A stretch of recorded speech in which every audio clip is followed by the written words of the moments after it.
the UI, terrain.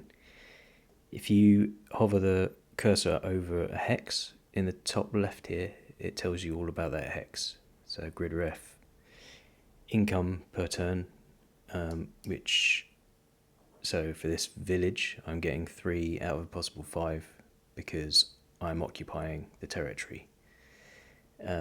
Defensive bonus, so if someone attacks me when I'm in the village, the damage is reduced by 30%, and there is also the movement point cost for the tile.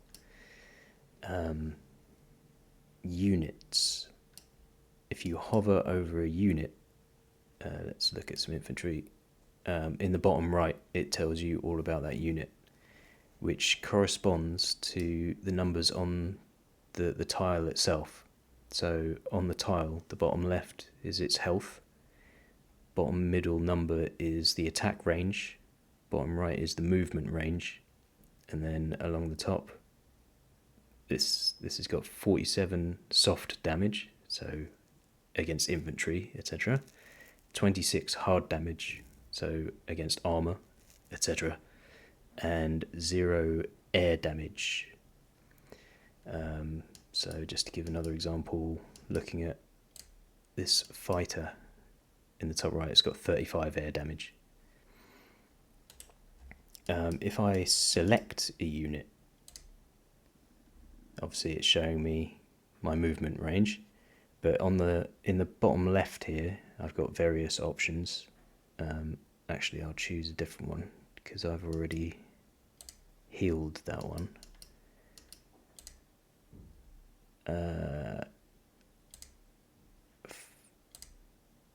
No one needs ammo. Okay, this will do. Right. So you can heal, but if you heal, you can't do anything else.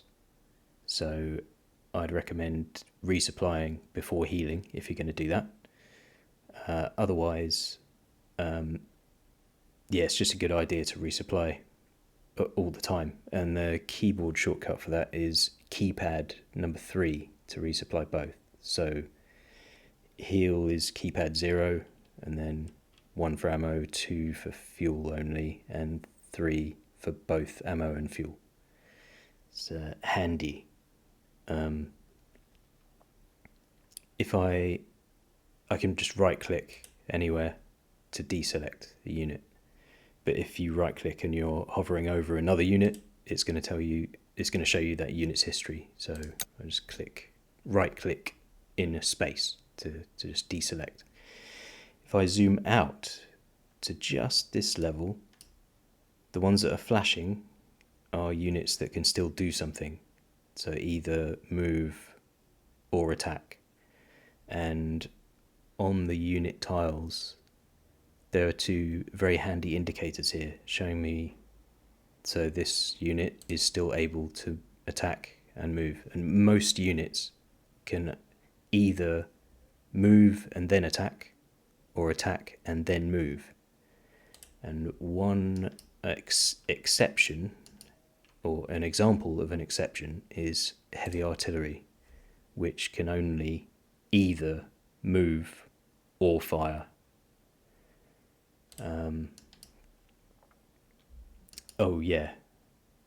No, that's fine. Okay. Oh yeah, and when you just looking at the units, the ones that have gone dark are the ones that can't do anything anymore this turn. So I've spent all these guys, but the ones that are still light can do something, whether it's attack, move, or both. Okay, just quickly looking at purchasing units. Took me a while to understand some of this stuff, but when I'm buying infantry, I will usually make them motorized so they have a decent movement. But yeah, obviously when you're looking at buying something, it's showing you all the stats, and then if I choose motorized, it's showing me that the movement is 6 instead of the normal 4. Another handy thing to look at is aircraft, well, actually, for any unit, this I shows that it's a recon unit, and over here it's showing me that's its sight range. So handy recon units. So yeah, there's the Dingo is a recon.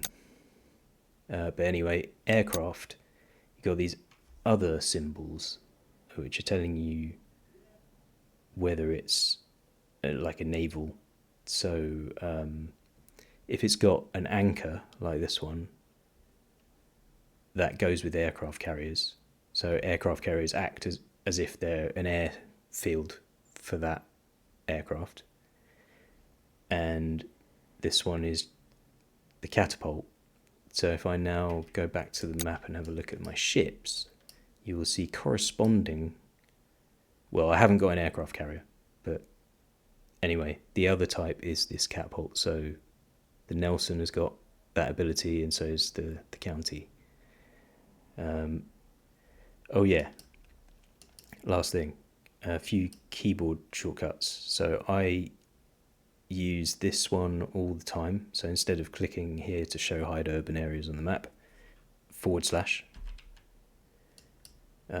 Very useful, just seeing like key targets to go for, because not only do towns and things give you income, but they allow you to deploy there. Obviously, when you're looking at aircraft, you want to know if you're going to be stopping next to the airfield so that you can resupply and heal. And then with ships, you want to see when you're going to be next to a harbour so you can resupply and heal. So that was /. The other one is, instead of clicking on this to swap air land units view, you can use tab.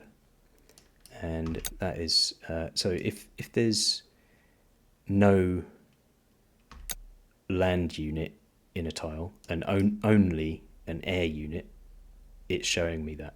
So this fighter, for example. And clicking on the fighter has switched me to air view, by the way. So I'll just right click, or tab, get back to land view. But yeah, so if I press tab now, it shows me aircraft that are above land units. And it's also showing me on each of those tiles. So now that I'm in air view, it's showing me that there is a land unit underneath this one, or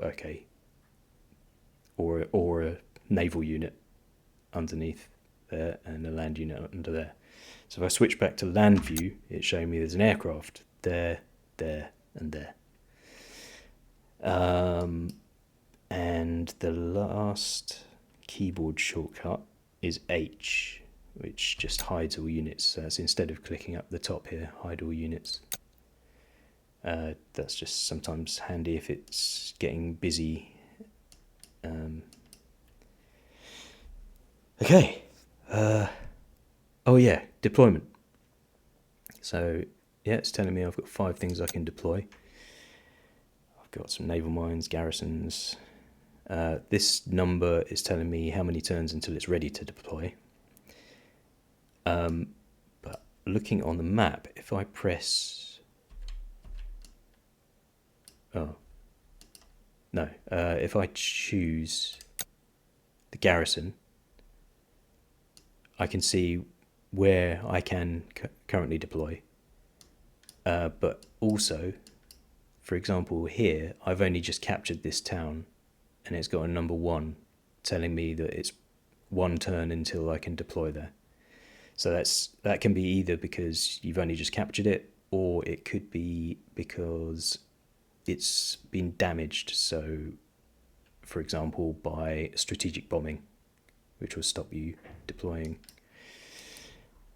So yeah, here, if I press /, I can see that's a harbour. And it's 3 turns until I can deploy stuff there. Okay, that'll do for now.